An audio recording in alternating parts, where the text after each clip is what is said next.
So I'm Jerry Borchert, Department of Health. Been doing this for a couple of decades now, and I'll also say that I'm a fan of shellfish. I eat a lot of shellfish. I'm assuming some of you folks do too, and maybe that's why you're here. Shellfish is really good for you. It's low in fat. It's got some really good micronutrients, good protein source. You just got to know where that shellfish comes from. And that's my job to make sure that the shellfish that either you harvest yourselves and or buy from a market that's commercially harvested is safe. So tonight we're going to talk a little about biotoxins in Washington. I'll go over each one of these in pretty good detail, how our monitoring program works, and also I'm going to provide some resources for safe shellfish harvest. And I'm going to talk a little bit at the end about crab testing and a bill that we try to get passed to do more testing for crab. So again, Department of Health, in the Office of Environmental Health and Safety. This is where the biotoxin program's at, and it's a pretty exciting job to have. There's never a dull moment. Things are always happening in the biotoxin program. So my job really is to prevent illnesses from people eating toxic shellfish. I have authority and regulations to regulate the commercial shellfish industry to make sure that the product that they're harvesting is safe when it goes to marketplace. And basically, we're focusing on molluscan shellfish, clams, oysters, mussels, geoducks, and scallops. All really good food. I love it. Regulatory partnerships. We have a lot of partnerships that we have. Our public health lab is right there, pictured up in the middle right there. That's a great place. They do tours sometimes up at Shoreline. A lot of samples go to this lab. They do all kinds of public health testing. They're an amazing place. And that picture to the right there is actually the marine biotoxin team that does the analysis. They're all chemists and microbiologists. And they are the ones that provide numbers for me. That's why I can act on them every day. We also have regulatory partnerships with other state agencies, Fish and Wildlife and the Department of Natural Resources. We get audited by the Food and Drug Administration, and we do a lot of work with NOAA, trying to help figure out why these HAB events occur, when they occur, how bad they are, new toxins, all that good stuff. Vera Trainer has been one of my best teachers since I came here to do this biotoxin program. She has taught me so much about HABs. It is unbelievable. So thank you, Vera, for all your sharing of your knowledge to me. We work closely with the tribal nations. They eat a lot of shellfish and they don't want to get sick, so we collaborate a lot on a lot of research projects. Local health, they're the front line, boots on the ground to deal with these closures and openings when we have good news.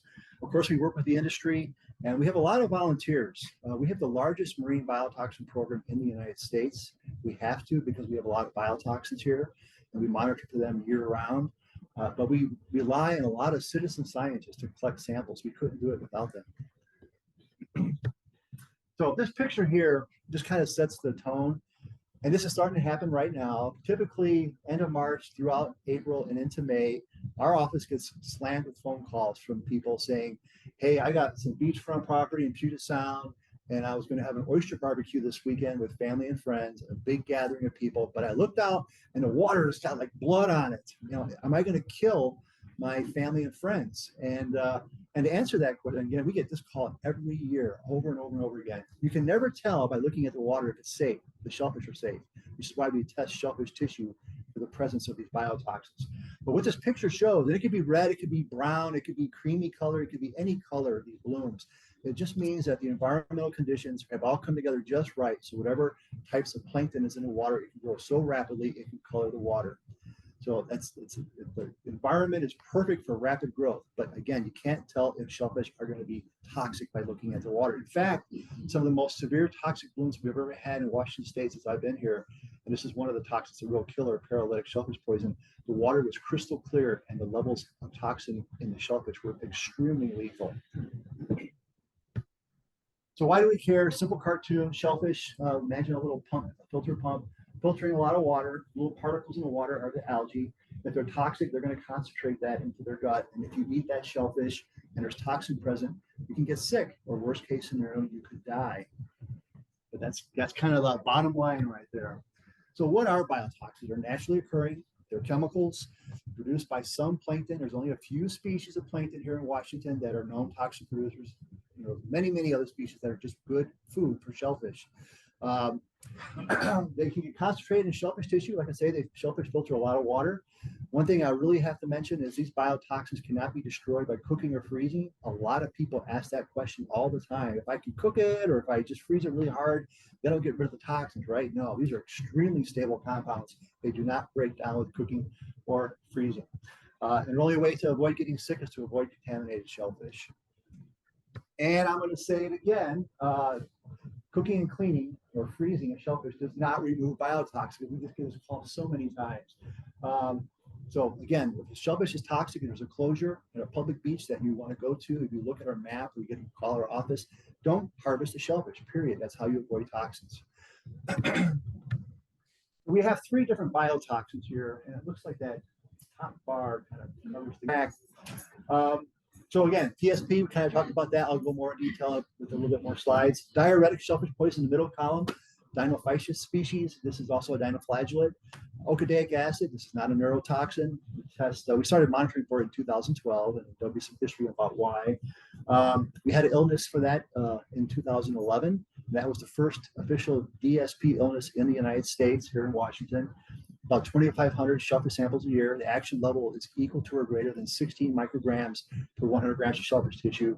And this is gastrointestinal, vomiting, and diarrhea symptoms. And I'll have a little bit more about that here in a bit. Whoops. And the last one, amnesic shellfish poison, ASP. Most people refer to that as domoic acid.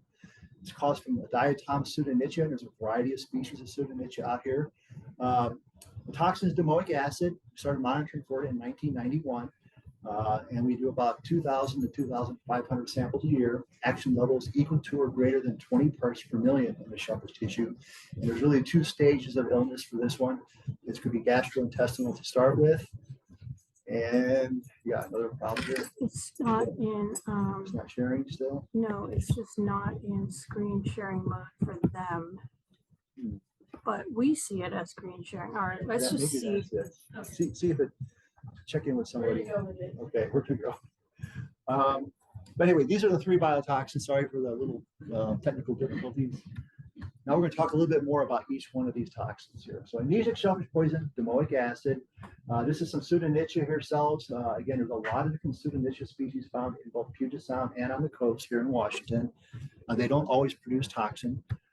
Symptoms of this, there's really 2 stages. The first stage, if you have shellfish with high levels of this toxin, it's gastrointestinal, vomiting, diarrhea, and cramping.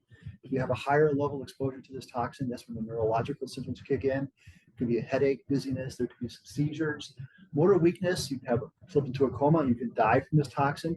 But a really dark side of this is short-term memory loss. This can cause you no longer to make new memories. In other words, you can remember growing up, getting married, getting your job, education, this, that, and the other. But if you got a serious exposure to this toxin and survived, you can no longer make new memories, which can be very unsettling for people who have survived this toxin. So it's pretty serious. It's a really serious toxin. And I'll just mention here, there was a study done a couple of decades in the last 15 years. Dr. Lynn Groton and others, Spirit Trainer, you were on this list here too, looking at the consumption patterns of people eating shellfish, a lot of shellfish here in the Olympic Peninsula, and they were working primarily with the Quileute and the Quinault tribe.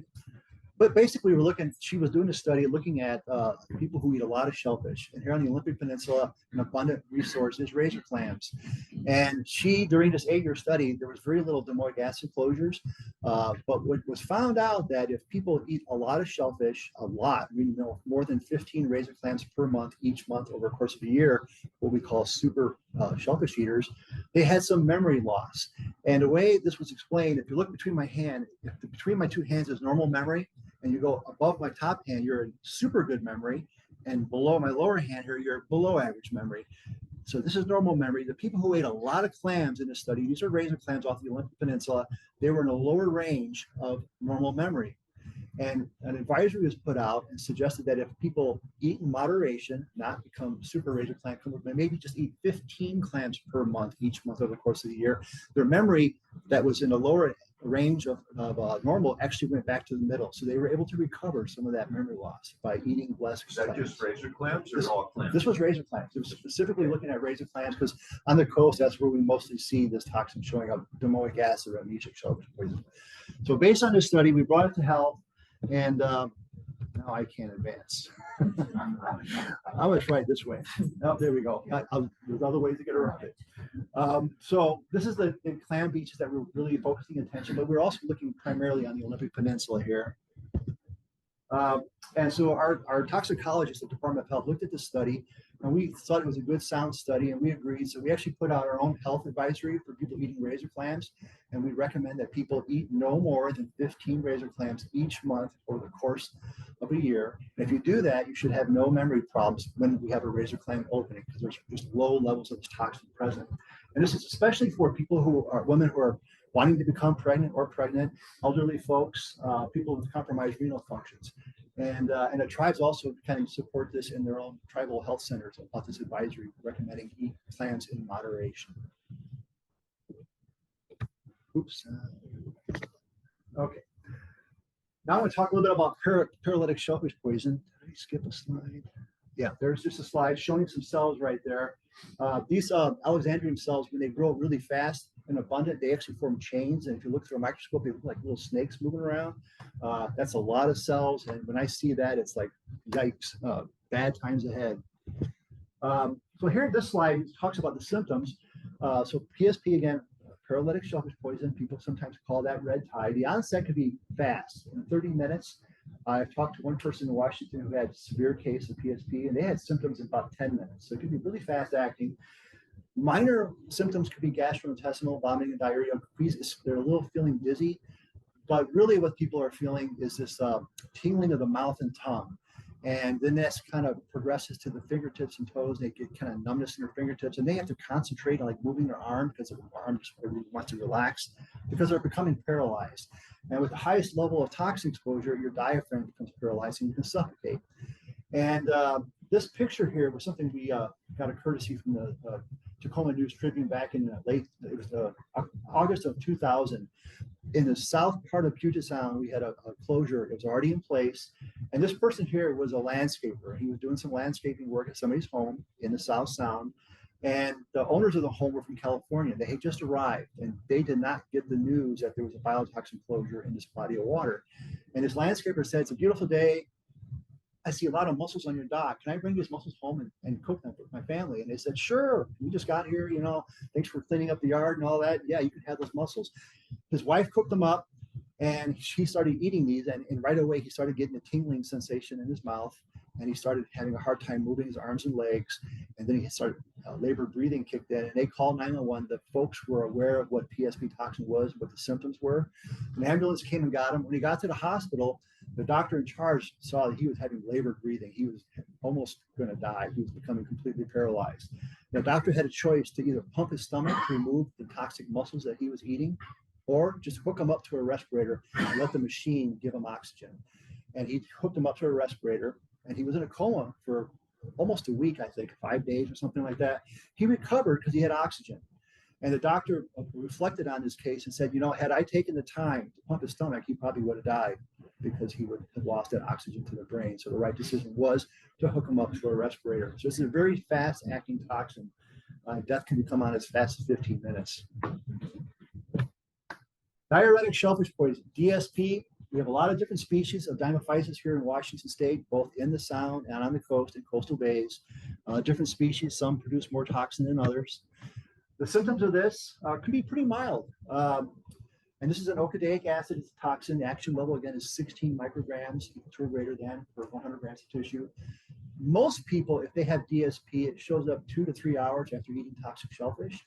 And a case of DSP could be somebody harvested some butter clams or something and made some chowder. And 3 hours later, they feel a little off in the stomach. You know, my stomach doesn't feel quite right. A little nauseous, you know, a little queasy feeling, and it may last for 4 or 5 hours, and then they feel great. That could be a DSP case. Worst case scenario, they eat shellfish and have higher levels, and they're having vomiting and diarrhea at the same time, described as vomiting and diarrhea on steroids, really intense, and that takes several days to get over. But another dark side of this toxin here, it's not a neurotoxin, it is potentially a tumor promoter in the GI tract. And right now, over in Europe, and particularly in France, they have a lot of this toxin that they deal with. They're looking at this cancer link, but there's more to come on that, I think, in the future. There's also another toxin that we're looking at, azosparacids or AZA or AZSP. This toxin here is a lot like DSP, gastrointestinal, vomiting and diarrhea. And what we know here, and working with Vera Trainer and other researchers, we found out that there's a species of azodinium here, both in the Sound and on the coast, and it grows in really tiny cells. They're hard to identify, but they have a unique motion when you look at them with a microscope. We currently don't test for this toxin, but we know the cells are here. And we have identified the toxin that they make. And so if we ever see a bloom of azodinium growing here in Washington State, we already have done this once, at least once. We collect shellfish samples and we send it to the FDA lab on the East Coast, and they will test for it. We've not gotten anywhere close to the action level. This toxin is the same as DSP. It's equal to or greater than 16 micrograms per 100 grams of shellfish tissue, but we're keeping an eye on it because it could be an emerging threat. So this map here, these two maps kind of show how biotoxins have changed over the years or decades.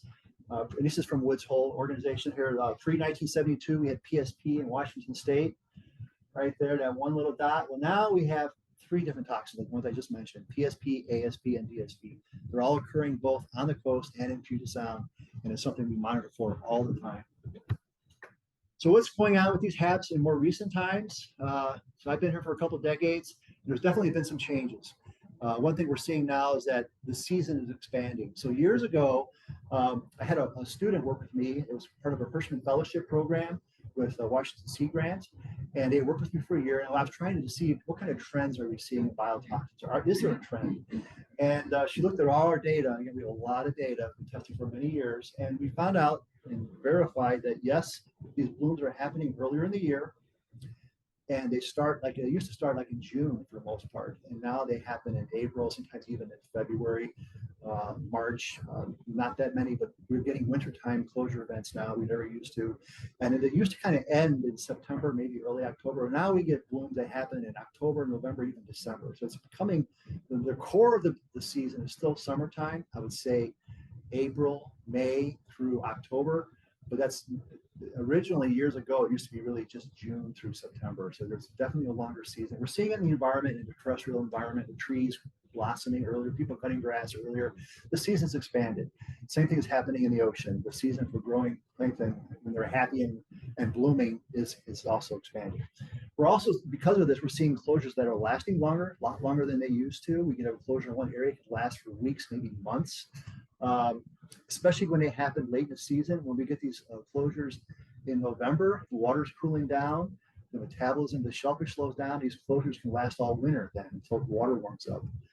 People are like, why are these closures lasting so long? It could be climate, just the timing of the year. They're occurring in new areas. And Hood Canal is one that used to be considered a biotoxin-free zone for many years until 2015. That's when we had the blob. People kind of refer to that as a pool of warm water in the Pacific. Kind of came into Puget Sound, and it really messed things up a little bit. We had a lot of PSP in Hood Canal for the first time.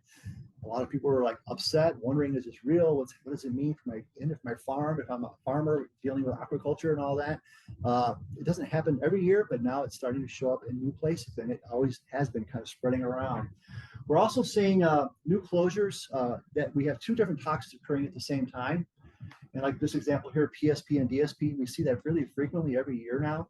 And whenever you have two toxins occurring at the same time, there's a synergy or amplification of the two toxins, so it takes less toxin to get people sick. And this may have happened in one of our illness cases back in 2012 in Discovery Bay. We're seeing higher levels showing up more frequently, and there's cycles to that. We don't know quite why that is. Multiple blooms from one area in 1 year. It used to be years ago, if one area had a closure, when it was over, it usually was open the rest of the year. Now we see one location maybe get closed in April. It opens in May. It closes down again in July, that same location. It opens in August, and then it may close it down again in October. So one location can have multiple blooms, something we're seeing more and more of in recent times, leading to a lot more testing, a lot more cost to the program. So my job is also trying to figure out how can we still maintain the same amount of testing to protect public health and do it efficiently. So we're always looking at new methods that are maybe cheaper, that provide the same high quality data, but at the same time, we're testing more samples. So there's a lot of work we have to do to try to figure out how to get it all done. Illnesses. This one chart here kind of just shows it all. We have had deaths here in Washington State, but it has been a long time. 1942. And that's the top bar, this little three. You see, 3 people died in 1942 in Clallam County in the Strait of Juan de Fuca. They were lower Elwha tribal members eating some shellfish, and the level of toxin, this was PSP toxin, was 3,500 micrograms in the shellfish that they consumed. Again, the action level for PSP is 80, way past that. We have also had some fair amount of PSP illnesses in the 1970s and 80s in the levels, just over 2,000, maybe 2,500 micrograms. And most of these illnesses were people who were doing scallop harvesting. We don't really test scallops because you have to go diving for them, and we don't really have any samplers that dive and can collect samples on a regular basis throughout the course of the year. So we just say they're closed. We don't know.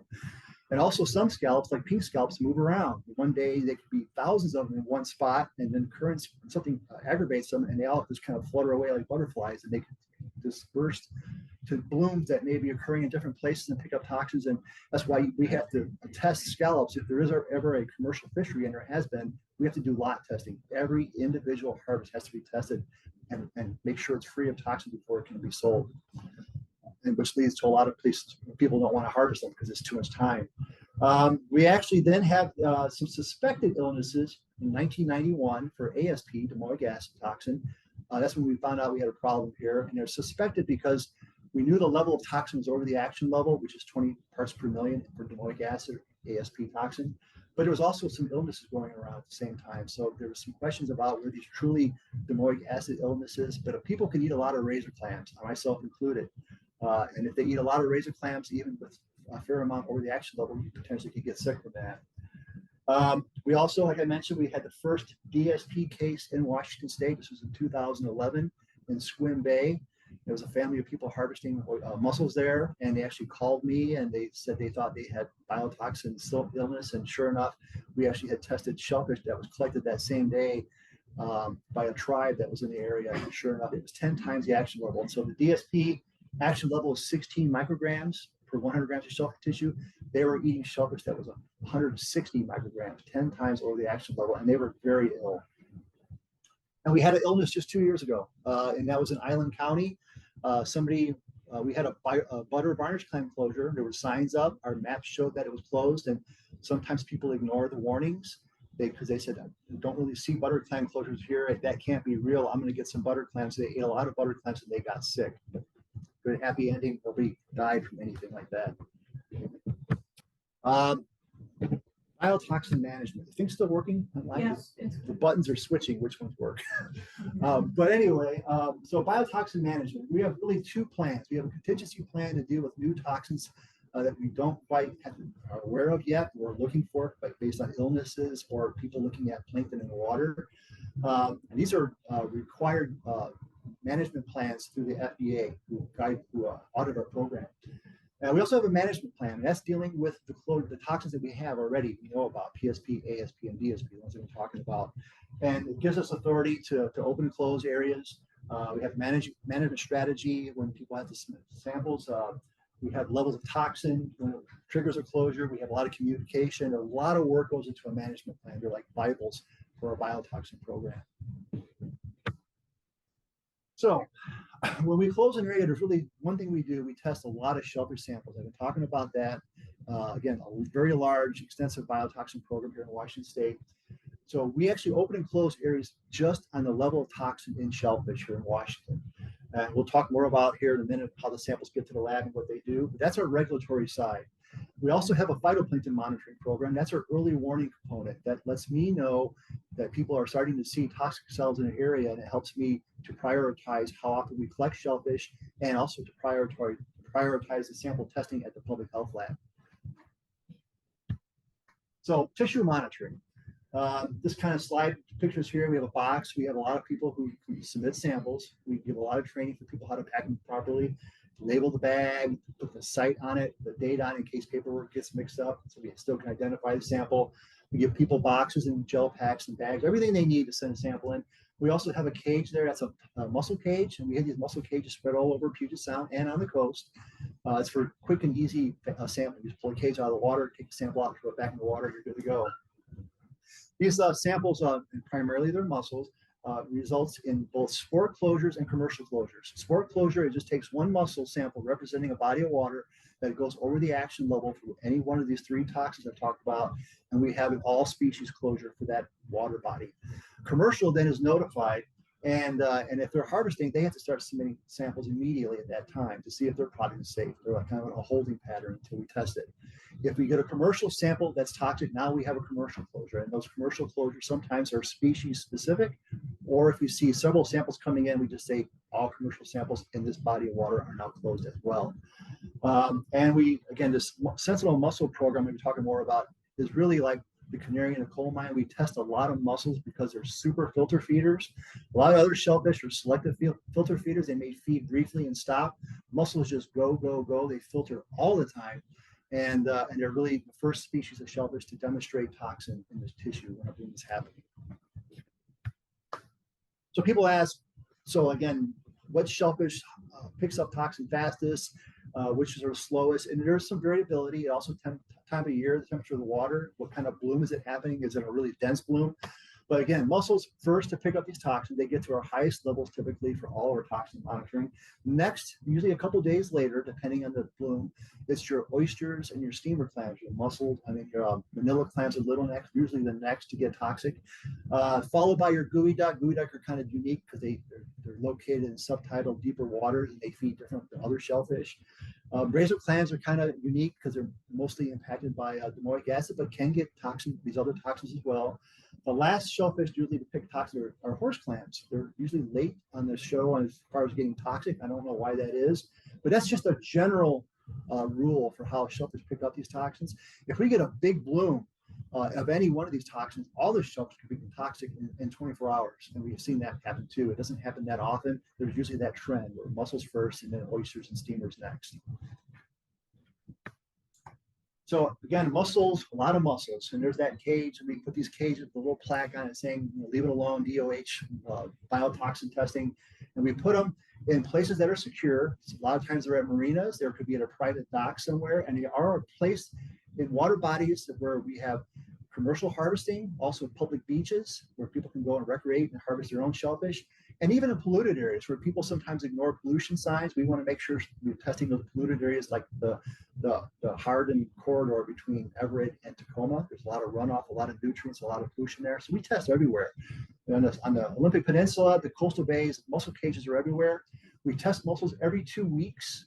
And if we see toxin in those mussels starting to show up, we go to weekly testing. But otherwise it's every 2 weeks. We have seasonal sites.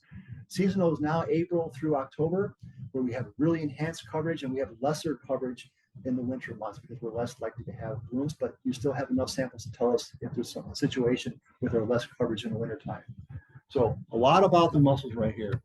So talking about mussels and other shellfish, this is how many samples of each species, a percentage that we test every year. This is an example from last year, 2023.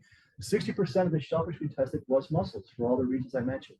Indiscriminate filter feeders, first to show toxins, and first ones to get to the highest level as well. Gooey duck are next. We have a lot of gooey duck closures because gooey duck definitely feed differently than other shellfish, and they're in deeper water. Oysters, razor clams, butter clams, and steamer clams, and those little tiny bars there are crab and other species that we do a little bit of testing on right now. Who collects these samples? Good mix of people, state agencies, Department of Health. We have some staff that go out and get samples. Fish and Wildlife, DNR. Local health, their boots in the ground. They collect a lot of samples for us, about 25%. Volunteers can't do it without the volunteers. We have a lot of volunteers who are at the right place, and they are quick. When we eat more samples, they're right on it. They get us another sample right away. Commercial industry, whenever we have these closures, they're on top of it too. They have to maintain getting good product out there. Nobody wants to do a recall. And the tribes send a lot of samples in. That's an abundant protein source for them throughout Washington marine waters. And that's example from 2023 right there. So what happens to these samples when they get collected? Like this picture shows, they're being put into a bag at the sampling site. They arrive at the lab, they're composited. So one sample has to be all the same species. We need a certain amount of tissue based on these requirements in the FDA methods that we use for the analysis of the shellfish and biotoxins. So they all get shucked from one location, all the same species. They put into a food processor, basically pulverized, and then all these toxins are extracted out. And then they're put on either on instruments or other testing methods. And with these methods that we have, some of these instruments, they can be finicky, and I'll mention that, I think, in the next slide here. So these are the methods that we use currently here in Washington State. And the first one, PSP, paralytic shellfish poisoning, we use a mouse bioassay. So it's actually using animal testing. It's something I've been working on for years to try to get around that. But this mouse bioassay is considered the gold standard when it comes to PSP testing in shellfish. It's injecting any toxin that you extract from the shellfish into a mouse at its time of death gives you a value of how much toxin is present. And it's not a good method as far as animal testing goes, but it's premium for accuracy and high throughput. Yeah, we have a lot of samples coming in our lab every day, especially during the summertime. We can get 50, 60, 70 samples in one day. And at the end of the day, we got results on all of those. There are other methods out there that you can't do that. You may only get a half dozen samples results on. We have high throughput. We have to turn these samples around quickly to get areas closed. But good news is we applied for a grant with NOAA last year, and we're looking at a new method called the receptor binding assay. And this method has some limited approval process with the Food and Drug Administration for opening and closing commercial growing areas. And we are going to start using this method and comparing it to the mouse bioassay, which we currently use. And we're going to start using it this year. But it's a 3-year project. We have to test a lot of these samples of all the species that we have here in Washington. You know, razor clams, cockles, butter clams, steamer clams, little necks, manillas, gooey duck, oysters. We have to test them all next to the mouse bioassay to show that the numbers are comparable. And there's also some concerns with the standard availability with this new method, the receptor binding assay. But it's a project that will get away from animal testing, which is what we want to do. We're actually exporting shellfish to Europe right now, one of 2 states in the United States that passed the criteria that the European Union needs for shellfish to go into their countries. And they actually have some concerns about us using the mouse bioassay as well, because it's animal testing, but we're trying to get away from it. But at the same time, we don't want to get people sick and die. We have to test a lot of shellfish, and the best method for that right now is the mouse bioassay. Other states are using this method as well, and we're watching this very closely to see if we succeed with this new method, the receptor binding assay as a replacement. Domoic acid is an instrument, HPLC, pretty easy to run. We've been using it since the early 90s. Samples are run overnight. And dinophysis is run on a liquid chromatography mass spec instrument, very expensive, very finicky instrument. So the way samples come into the lab, Monday through Friday, if a sample comes into the lab by noon, we'll have a PSP result for it, that sample by 4 o'clock typically. So we have same day results, Monday through Friday, noon is a cutoff. The other 2 toxins, domoic acid, which is ASP or DSP toxins, they're extracted during the day, but they're running instruments overnight. So, and it's Murphy's Law strike. So when the chemists turn the light switch off and are walking out the door to go home, things happen to instruments. And Vera, you know this so much. There's robotics. There's a lot of moving parts. Something can get jammed, picking up a bottle, it drops it, and it gets confused and just locks up. There could be a power glitch, surge briefly, and it causes the software to just stop, or it gets confused and it goes to a wrong slot and it doesn't see a sample there. Things happen. So we get delays sometimes on ASP and DSP results. Typically they're reported the next day around 10 o'clock in the morning, unless there's some type of instrument failure, which is, we can count on these instruments failure pretty regularly, but we have backup instruments to get back on quickly if something does happen.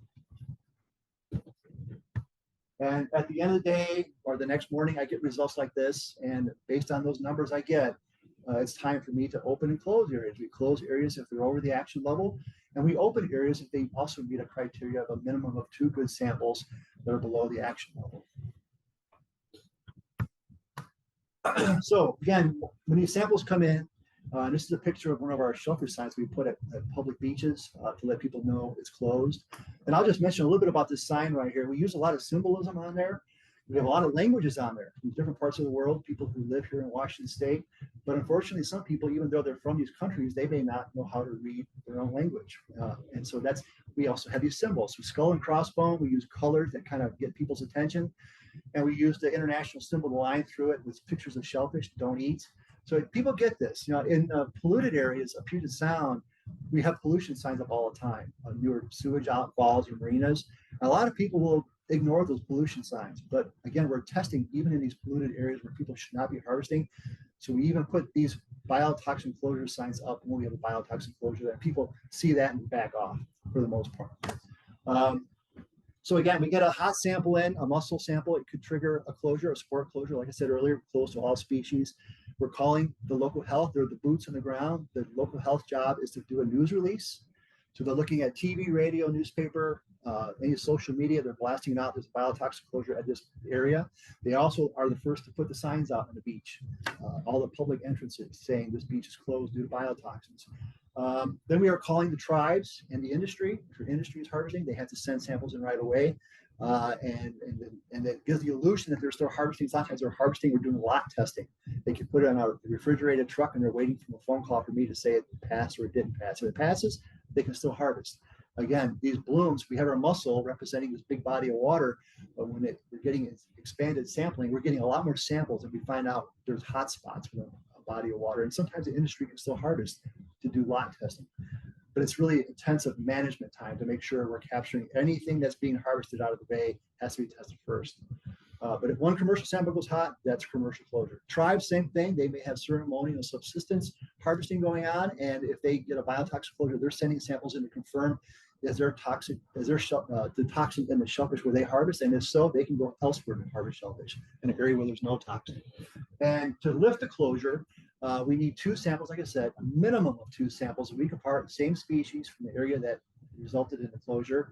And it may be more samples. If the first sample, like say an example, we had a PSP closure and 80 is the action level, and we had a oyster that got to 100. So that's a commercial closure. And a week later, we had a sample that was say 50. Wow, that's below 80. It's the first good sample. The clock starts. We ask for a sample another week later. If that next sample is like 40, that's 2 good samples. The second sample is less than the first sample. I will lift that commercial closure. On the other hand, if the first sample is 50 and a week later it comes back 75 and say, oh, no, it looks like the bloom may be coming back. We're going to keep it closed for another week, send another sample in another week, and let's see what's happening here. So that's kind of how we work with closures. We also have a shellfish safety map. Whenever we have a closure, this is for sport closures, we update that immediately. It's closed at the end of the day. We don't leave until that map reflects the new closure. But when we have an opening, we lift the closure, we take it off the map. And the same thing with the local health. They'll blast it out. And if we have a closure, they close it down. They do a good job at media. But when we open it, they're sending out a news release saying this beach is now open, and they take the signs down right away. So we've been talking about shellfish tissue testing. That's our regulatory arm. That's how we open and close areas. But we also rely heavily on the early warning side of phytoplankton monitoring. And we have really 2 programs here in Washington State, ORHAB.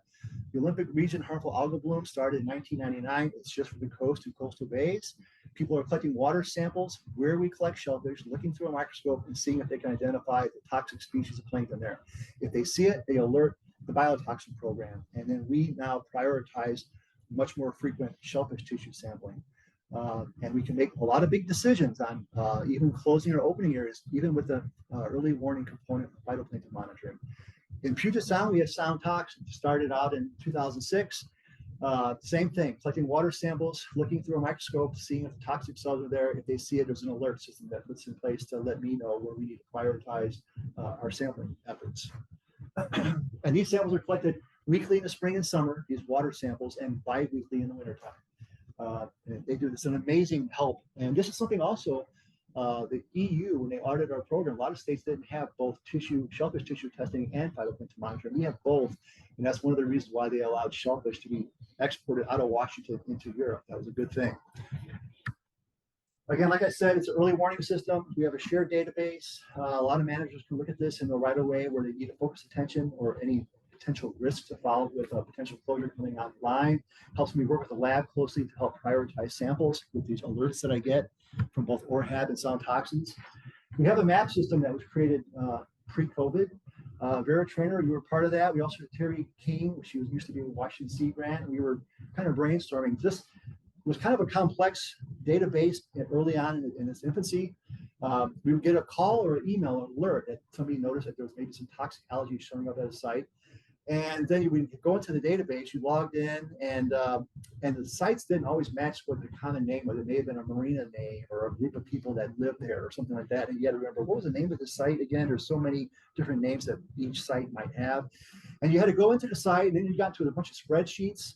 and you had to look in for the most recent data entry, and then you found that data entry, and then you had to go through all what people were entering in and look for the harmful species. What did they really see here? Because I'm trying to confirm what this alert was. And it took time. And I said, we were brainstorming one day, thinking, would it be great if we had a map, one map specific for each one of these types of plankton that produce these toxins. The first map is for Alexandrium cantonella.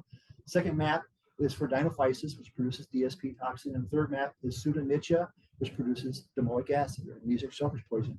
And it's like, boy, it'd be great if we had a map, and boy, wouldn't it be great if it was in simple colors like stoplight approach. Green means no toxic cells are being detected. We're good to go. Shellfish tissue collection every 2 weeks. We're fine.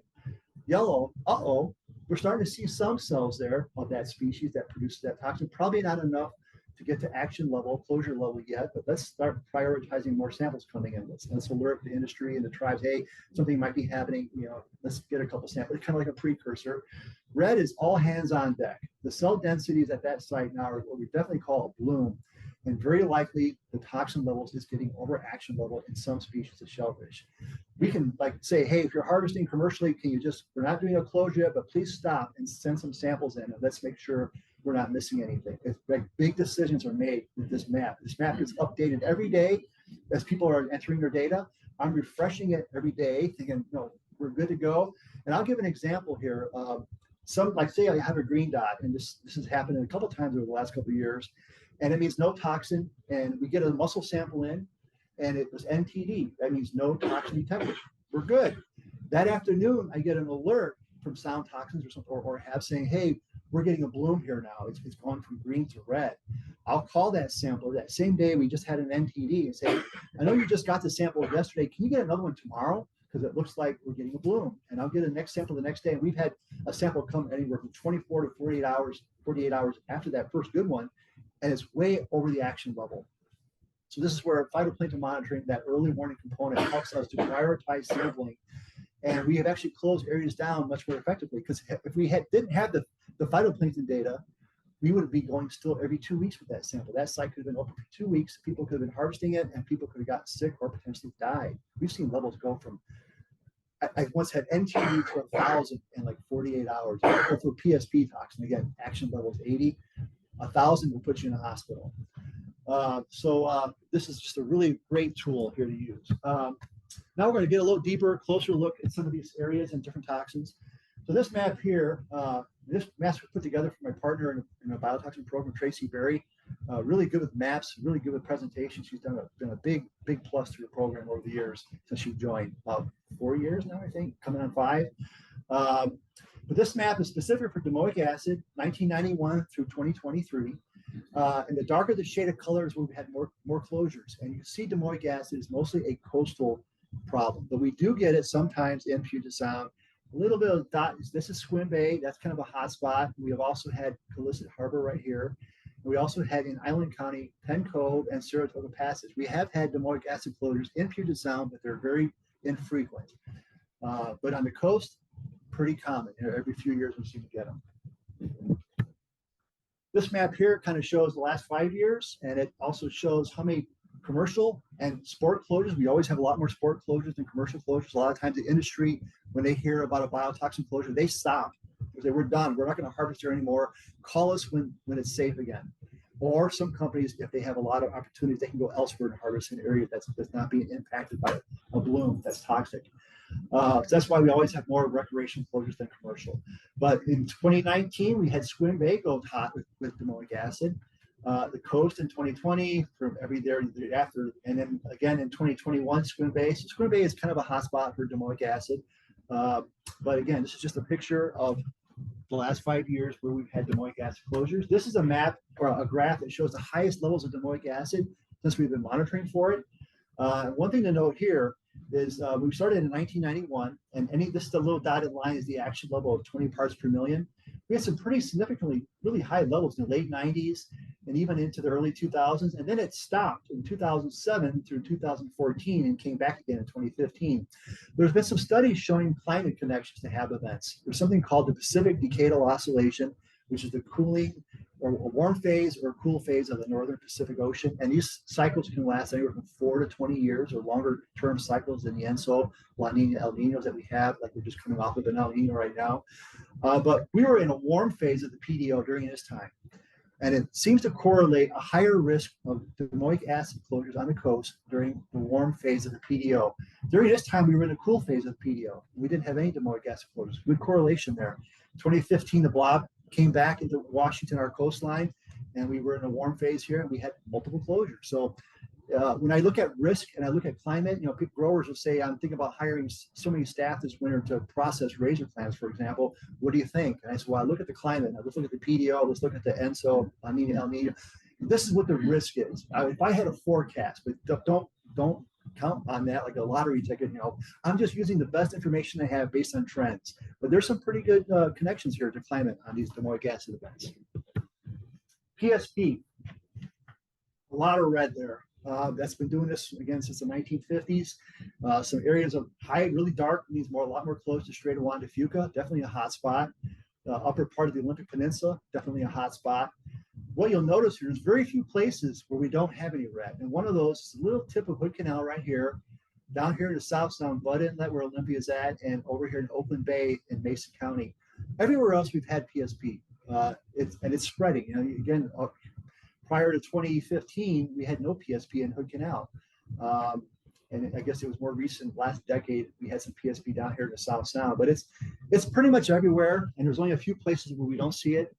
I have not seen it yet. Last 5 years, again, a lot more recreational or sport closures for PSP than commercial. And you can see it, we've had some hot spots in the last 5 years. But one thing to note is this central part of Puget Sound here, you don't see many closures here in the last 5 years. We used to have a lot of closures in Kitsap County and King County. We used to always go toxic, really high levels. But in the last 7 years or so, it kind of stopped until last year. Last year, the Central Sound lit up again, and we had some pretty high levels. And what's concerning is we were also getting little flickerings of PSP activity just below action level all winter long in this part of the basin. And for you folks who were here last time with Don Anderson, these blooms can produce cysts or seeds that rain down after a bloom forms. And we may have last summer created a new cyst bed in the Central Sound, and that may lead to a higher risk that we may see more PSP this year. Won't know until we get to summertime, but we're keeping an eye on it.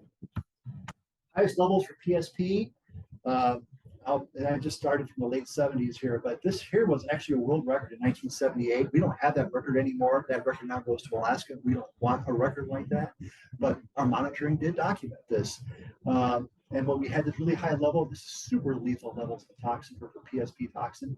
Then it got really quiet, you know, not as high levels over the years, but then coming into mid 90s, pretty much into 2015, we saw some pretty high levels, pretty regularly. We don't know why that is. And now we've kind of settled down to a pattern where these higher levels are not happening as often. A lot of folks are trying to figure this out.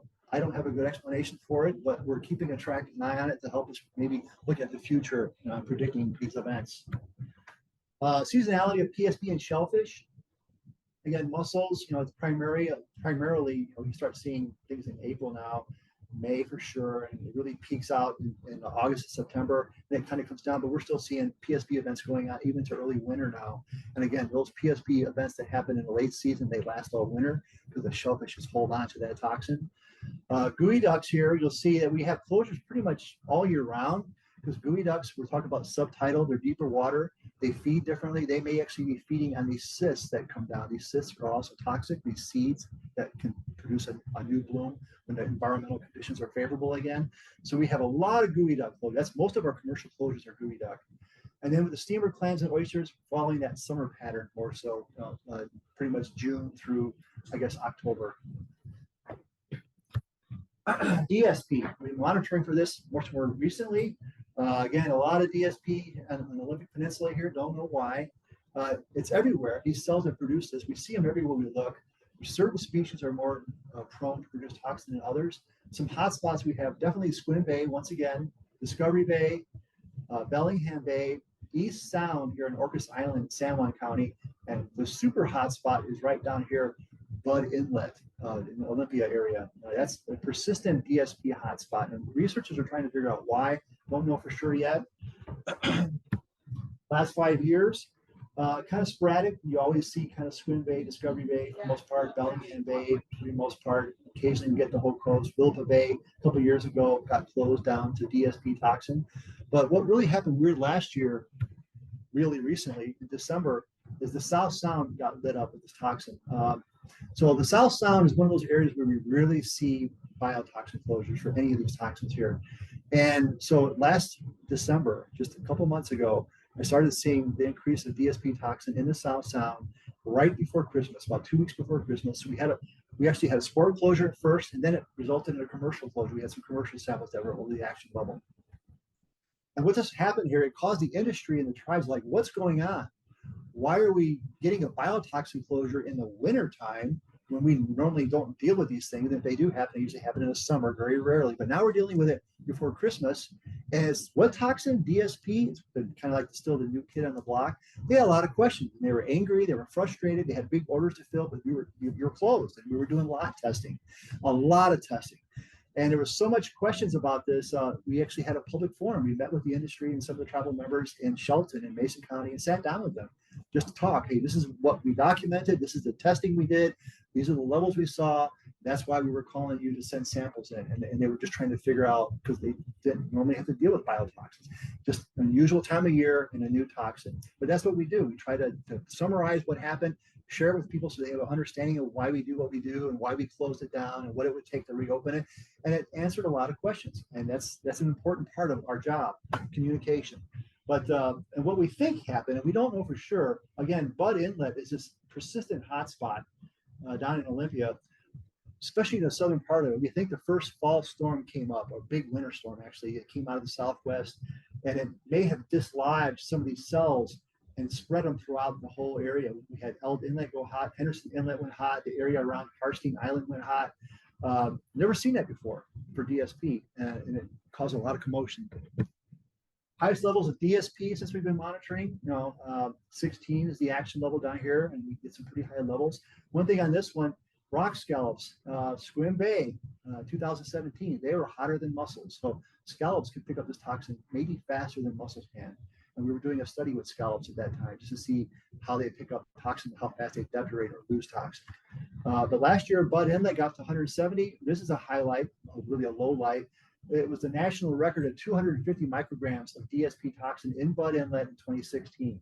That was a real eye-opener that DSP is here and it could be a big problem. Seasonality of DSP, that's another unique one about this toxin. It's still primarily the summertime, and this blue bars are mussels. You can see a lot of our mussels get over the action level, but we see other species as well. But DSP, it kind of comes in this early, like May, June, it starts showing up. We maybe get closure level, and it kind of comes down in September. Then it comes back in again in early winter. And we can get blooms December and January in multiple places with DSP. So it's more of a late summer into fall into winter time event. Don't know why that is, but we're testing shellfish, and that's what we do. We close areas down when we see it.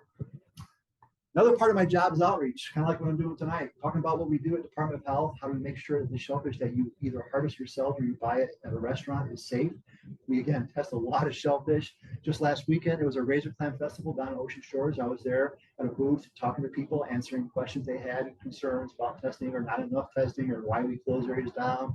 Is it really a toxin? Whatever kind of questions we get, we answer, we show them what we do. We have little show and tell, like here's a mussel cage, and we have signs, and we give out a lot of freebies to let people be aware of what we do and how we do it. We also have a lot of resources. So we have this couple links here. We're going to record this presentation so you can have access to this. Shellfish Safety Map, which is a really good tool. I'll talk about more about that in a second. You also have your smartphone, your mobile phone. You can look at beaches before you go out and see if it's open or closed. We have a hotline people call in to get a recorded message of what's open or closed. On this website, this Shellfish Safety Map, you can print out a document that shows what's open and closed. And sometimes marinas will print that out from the website and stick it on their door so people can see in the area what might be open or closed. We're also on Facebook. So our Shellfish Safety Map, have you folks ever been to our Shellfish Safety Map before? I got one person maybe. This is a really good tool. Thank you for checking it out. We spent a lot of time with this. A lot of information's here. And I'm just going to quickly go over this, but we have a key here that talks about closures. So we have different kind of closures. You'll see the red hashing on the water. And some are for all species closures, like that first mussel that goes hot, that represents a body of water, everything's closed, all species. But then sometimes we're testing certain, like razor clams. We only test razor clams on razor clam beaches. And if razor clams are good, we open it for razor clams only. Then we also have species, butter clams, because I mentioned earlier, butter clams can retain biotoxins longer than others. So we may have species-specific closures like butter clams or varnish clams. So this is the key right here. The legend explains all this. If you go to the links, there's all kinds of documents here about the toxins I just mentioned. It's got tide tables, fish identification charts. It's got fish and wildlife links, tribal links, and resources, doing all kinds of information. Questions we get in our office, we try to create a document, even just common questions that people ask. And there's a document that they can get to at the link tab. And or if you have a favorite beach, or you live on, you're lucky enough to have oceanfront property somewhere, you can type in a favorite beach, a body of water, or your own address, and the map will zoom into the right there, and it'll tell you what the conditions are, what's open and closed. Also, these little colors you see here, like the little greens right here, that means that's a public beach. If it's green, it means it's open both by Department of Health and by Fish and Wildlife. Fish and Wildlife are resource managers. They determine what species you can harvest and how much harvest availability is there. And they have seasons set for that. We're the emergency managers if we close it down if there's biotoxins or a pollution source or a ship sinks, there's an oil spill. Black beaches mean it's open by us, but closed by Fish and Wildlife. Again, they're resource managers. And if they say there's enough shellfish there to harvest, they can close it down. A red beach, these little red beaches you see, that means there's some type of closure there. And typically this is focusing on biotoxin, but it could be other things. It means that there's some type of closure. You click on that beach, it'll tell you what that closure is. If it's species specific, it's for all species. If it's a biotoxin closure, it'll tell you what the biotoxin is. It'll tell you what the symptoms of the toxin could cause if you ate shellfish. So this is kind of like a combination now of health and Fish and Wildlife, one-stop shop. Again, tide tables, you know what time to go get your, even parking lot. Fish and Wildlife does a good job of how to get to your beach, where to park your vehicle, where the good spots are to get shellfish. A lot of information there. Again, butter clams and varnish clams, we get a lot of calls on this. A lot of our closures are specific to butter and varnish clams because these species of shellfish pick up toxins. We talk about paralytic shellfish poison in particular. Once they get exposed to it, they can stay toxic for years. In fact, the illness that we had a couple of years ago in 2022, we had some biotoxins about 3 years prior to that in Island County. And we had these beaches up signs that said closed to butter and varnish clams only. And this person saw the signs and ignored the warnings. I can't believe butter clams are still closed. That toxic event happened a couple of years ago. The person harvested butter clams had PSP. He's okay. But again, we have species-specific closures, and butter clams and varnish clams can retain this toxin sometimes for years after they get exposed to a toxic bloom. Can you swim? That's another common question. I'm just kind of touching these real quick here. People ask us all the time. So we have a biotoxin, a marine biotoxin closure. That's salt water, ocean, coastline, coastal bays, Puget Sound. Yes, you can swim with the toxins that we have. They're so dilute, swimming in the water will not hurt you. You can let your dog play in the ocean. But please do not go into the water, a freshwater body. We have freshwater blue-green algae events as well. These blooms in the freshwater ponds, lakes, and some streams forms a film at the surface. And if your dog goes swimming out there, that film gets in her mouth and it can kill dogs. We lose dogs every year in Washington State from freshwater harmful algal blooms. So freshwater, do not go in water if you see a sign or it's in the news at a certain lake, stay away. It could get you sick or it could kill your pet. Ocean, you're good to go. It's too dilute. What about crab? Crab are not filter feeders, they're scavengers, but they eat a lot of shellfish, particularly on the coast. The favorite food of Dungeness crab on the coast is razor clams. And if the razor clams are toxic, the crab will become toxic. And the toxin is initially concentrated in the viscera of the butter of the crab, but some people eat the viscera of butter. A lot of people do, actually. But we always tell people, if you see a biotoxin closure and there's crab harvesting going on, avoid eating the butter viscera. By avoiding not eating that will reduce your risk of getting sick from a biotoxin. But again, crab are scavengers, and there's a direct correlation to the toxin level of razor clams to a level of toxin in crab. In Puget Sound, crab are eating anything they can get. There's not razor clams, there's a variety of shellfish, but they're eating dead, whatever, whales, you name it. And but we want to be testing for these crabs. We don't test for them other than on the coast. Now I'm going to talk a little bit real quickly about a bill we've been trying to get passed. We don't really have a budget to test for crab, but we do test for Dungeness crab because it's a very expensive fishery on the coast. It's more than $100 million a year for the industry to catch Dungeness crab. And these razor clams, again, direct correlation. The more toxic the razor clam, the more toxic the crab. We have had crab closures based on our monitoring of Dungeness crab on the Washington coastline, but we don't test crab anywhere else, and we only test crab on the coast for domoic acid. And we test a lot of crab when the razor clams are hot. So back in 2015, we had the blob. We had a lot of domoic acid all on the west coast of North America, all the way up to the BC. And it shut down both shellfish harvesting on the ocean beaches as well as a lot of crab harvesting was shut down. It was a major economic blow. We at Department of Health don't have the authority to even do traceback or recalls on crab. That goes to the FDA. And we're trying to get a bill to pass to give us authority to do trace back if there was a crab harvest and there was some toxic crab that got out there, we could pull it back by tracing it and seeing where it went through commerce. And this graph right here kind of shows razor clams, these little blue triangles, and this is off of the Long Beach Peninsula here, the southern part of our coastline. And as the razor clams go hot, and this is that 20 ppm threshold, you can see the crab, we're starting to test crab, the crab follow the razor clam toxin levels. And we've had crab closures on our coastline. But there's a way to handle that. We can do something called evisceration. We can process the crab, take the viscera out, test the meat, make sure the meat's safe, and still allow commercial harvest to happen. But there's really no legal authority for us to do that. We have to do emergency closures and have agreements with Fish and Wildlife, and we can't do recalls with crab. We just don't have it in our code. Hence, we were trying to get this bill to pass. If we had a bill, we could change our code and test crab like we test shellfish. So we could open and close based on actual toxin levels. We could have testing of crab in Puget Sound as well as the coast for any three of these toxins whenever we see high levels of PSP, ASP, or DSP anywhere on the coast or in Puget Sound. If we had a bill passed, we would have a budget to test for these crab for any of these toxins. Again, we don't know how toxic shellfish or crab get in Puget Sound. We just don't test for them, but we don't have any illnesses either. But this bill would give us a lot of ability to test, a budget for doing it properly, and give us the authority to open and close those areas. And that is my story on what DOH does in our biotoxin program. And again, my partner, Tracy Berry, she's not here tonight. It's us. It's just us two that we run this whole program. And we're really proud of what we do. Again, I'm a fan of shellfish. I eat a lot of shellfish. I make sure that everybody who eats it is safe with it. That's what we do. We test a lot of shellfish.